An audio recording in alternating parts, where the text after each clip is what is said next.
नमस्कार, मैं हूं कुमार गजेंद्र। जनपद ऑन द स्पॉट में आपका स्वागत है।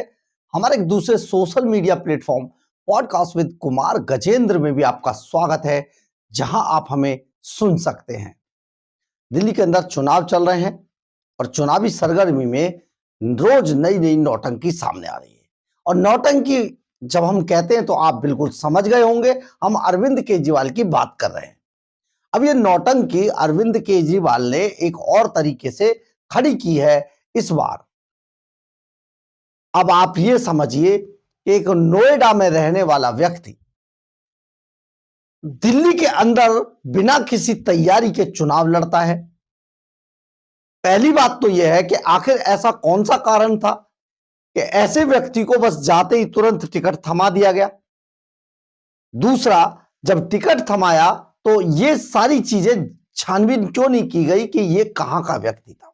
अब ऐसे में पटपड़गंज सीट की हम बात कर रहे हैं, जहां से अवध ओझा चुनाव लड़ रहे हैं। अब ये ओझा जी बड़े विवादास्पद आदमी है और बड़ा इन पर विवाद लगातार हो रहा है। पिछले दिनों आपने देखा होगा एक इंटरव्यू के दौरान जिस तरीके से रिपोर्टर को टोक दिया गया, रोक दिया गया।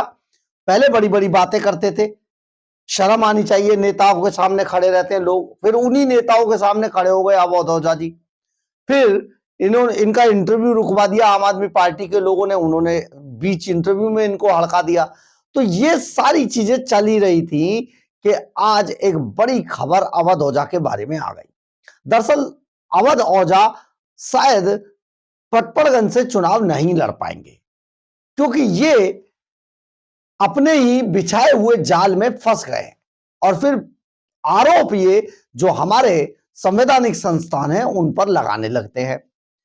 अब आप ये समझिए कि नोएडा में रहते हुए अवध ओझा का जो वोटर आईडी है वो नोएडा के अंदर है। अब इन्हें जब नोएडा के अंदर वोटर आईडी था और इन्हें टिकट आम आदमी पार्टी ने दे दिया था तो सबसे पहले ये अपना वोटर आईडी चेंज कराते, लेकिन अचानक इन्हें ये याद ही नहीं रहा। दरअसल ये मनीष सिसोदिया की सीट थी, जो डिप्टी सीएम थे और पार्टी के नंबर 2 रहे हैं, आज भी हैं। तो उनकी सीट पर अवध ओझा जी को टिकट दे दिया गया तो बौखला गए। अब बौखला के यही ध्यान नहीं आया कि इनका वोटर आईडी यहां का नहीं है। ऐसे में एक बड़ा मामला ये हुआ कि ये इन्होंने जब वोटर के लिए आईडी के लिए सारी चीजें डाली तो उसकी लास्ट डेट, अंतिम जो तिथि निश्चित की गई थी वो 6 जनवरी की गई थी।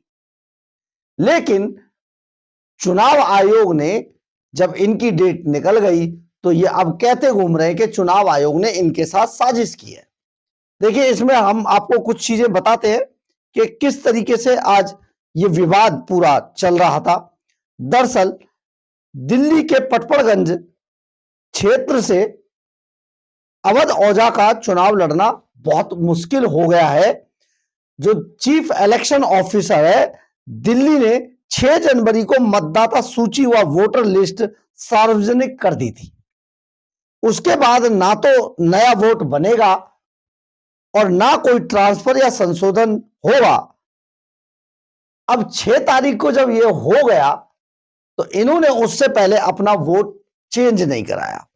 इसमें आज अरविंद केजरीवाल ने एक बार फिर से, जैसा उनकी नीति है, उन्होंने चुनाव आयोग पर ही कई तरीके के सवाल खड़े कर दिए और चुनाव आयोग को फिर भारतीय जनता पार्टी से जोड़कर ये कहने लगे कि देखिए भाजपा कैसे उनके वोट कटवा रही है, उनके टिकट भी कटवा रही है, उनके उम्मीदवारों को रोक रही है।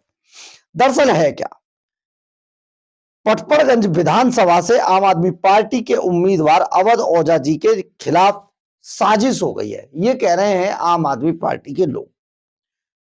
अब ये जितेंद्र सिंह तोमर साहब है, उनका ट्वीट मैं आपको पढ़ के बता रहा हूं।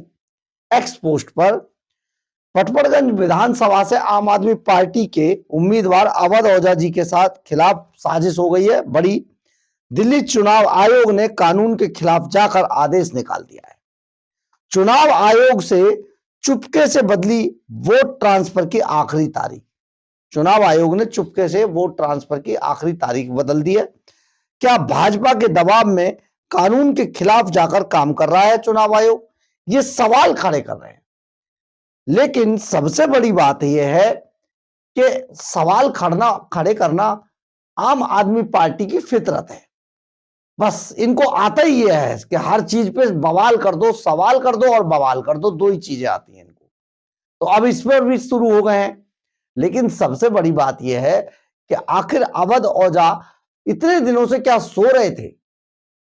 तब से उन्होंने अपना वोट क्यों नहीं चेंज कराया? ऐसे में बड़ी बात यह है कि अवध ओझा का चुनाव लड़ना सचमुच अब मुश्किल होता जा रहा है।